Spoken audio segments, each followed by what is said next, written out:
The night our own child chose silence over us. I never imagined the last sound I'd hear before falling would be my own son's breathing, sharp, uneven, familiar.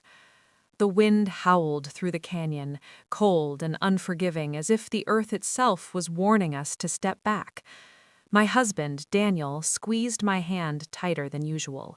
His palm was damp. He was scared, but not of the height. He was scared of who stood behind us.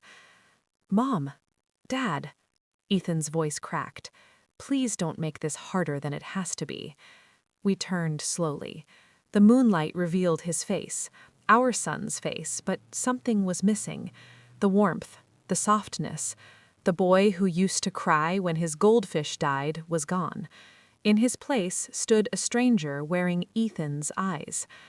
"What are you talking about?" I asked, forcing a smile that didn't belong on my face. "We just want answers." Daniel nodded. "Son, whatever this is, we can fix it. Families fix things." Ethan laughed. Not a nervous laugh, not a sad one, a hollow laugh that echoed off the rocks below. "You always said that, and look where that got us." The memory hit me like a punch. Late nights, excuses, locked doors, missing money. The documents we found hidden in the garage, offshore accounts, false names, crimes that could destroy lives, including his. "We won't tell anyone," I whispered. "You're our son." His jaw tightened. "That's the problem." Before I could react, he shoved Daniel first. Time fractured. I screamed as my husband stumbled backward, his heel scraping loose gravel. I lunged for him, but Ethan's hand slammed into my chest. The world tipped. Gravity took over. As we fell, my heart exploded with betrayal so deep it hurt to breathe. The sky spun, the cliff rushed upward. And then, Daniel's mouth was suddenly at my ear. His voice was calm, clear, urgent. "Pretend we're dead." I didn't understand, but I trusted him. I went limp. We crashed through branches, rocks tearing at skin, pain flashing white, but Daniel twisted his body, taking the worst of it. Then silence. Above us, footsteps scrambled closer. I held my breath. Seconds passed. Then Ethan's voice floated down, shaking. "Dad?" I didn't move. Daniel didn't breathe. After a long moment, Ethan cursed under his breath. "I'm sorry," he said, to himself, not to us. I didn't have a choice. His footsteps retreated. Only then did Daniel let out a shallow breath. "We're alive, but we're dead to him now." Tears streamed down my temples into the dirt. Our son had chosen his secret over us, and I knew, deep in my bones, that if we survived this night, the truth would not stay buried. Ethan believed the cliff had erased his past forever, but he didn't know we were still breathing. Alive, broken, and hiding from our own child. I don't know how long we lay there before Daniel squeezed my hand.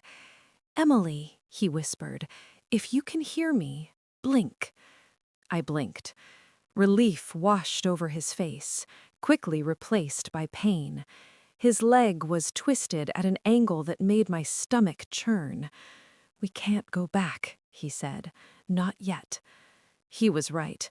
Ethan wouldn't come to save us. He'd come to finish the job.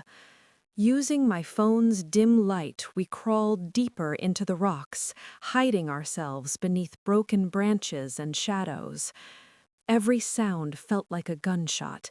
Every breath felt borrowed. Hours later, rescue helicopters flew overhead. They didn't see us. The news that morning shattered what remained of my heart. Local couple presumed dead after tragic hiking accident. Presumed dead. Our own son watched our faces on the news and felt relief instead of grief. Lying there, bruised and bleeding, I understood something terrifying. Ethan didn't just want us silent, he wanted us erased. And whatever secret he was hiding, it was big enough to kill for. The secret our son was willing to kill for. Night fell again before we dared to move. The mountains went quiet in a way that felt unnatural, like the world itself was holding its breath. Daniel's pain had worsened. His leg was swollen now, dark shadows spreading beneath the skin. Every time he shifted, his jaw clenched to keep from crying out. "We can't stay here much longer," I whispered. "Infection, shock." "I know," he said, "but we move smart, not desperate." I nodded, even though desperation was already eating me alive. Using my jacket, I wrapped his leg as tightly as I could. My hands shook, not from cold, but from the weight of what we were about to do. We were about to investigate our own son. Hours later, when the forest was fully dark, we followed the narrow creek downhill. Water erased footprints. Daniel insisted on it. "If Ethan comes back," he said, "we don't leave a trail." That sentence broke something in me. By dawn, we reached an old Ranger access road. A maintenance truck sat abandoned near a locked gate. Inside the glove box, we found a radio and a first aid kit, expired but better than nothing. Daniel collapsed into the passenger seat. That's when I remembered the flash drive. My chest tightened. Weeks earlier, before everything fell apart, Daniel had handed it to me with a strange look on his face. "If anything ever happens to us," he'd said, half joking, "hide this." At the time, I thought he was being dramatic. Now, my hands trembled as I pulled it from my pocket. The truck had no power, but the radio had a small screen, enough to read file names. My breath caught as the folder loaded. Offshore transfers, shell companies, witness payouts. Incident 2019. I clicked the last one.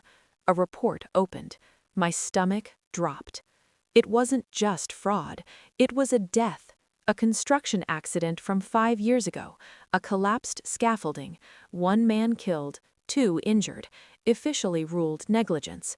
But the documents told a different story. Ethan had signed off on a rushed inspection. He'd ignored safety warnings. And when the man died, Ethan paid to make it disappear. Witnesses were bribed, reports altered, families silenced. Daniel closed his eyes. "That's why," he whispered. "That's why he panicked." I shook my head slowly, tears burning. "No," I said, "this isn't panic. This is practice." My phone, miraculously, caught a weak signal for a few seconds, long enough for one thing to load: social media, Ethan's profile. The first post at the top made my heart stop. A picture of a candle, a caption beneath it: "Gone too soon. I'll make you proud, I promise."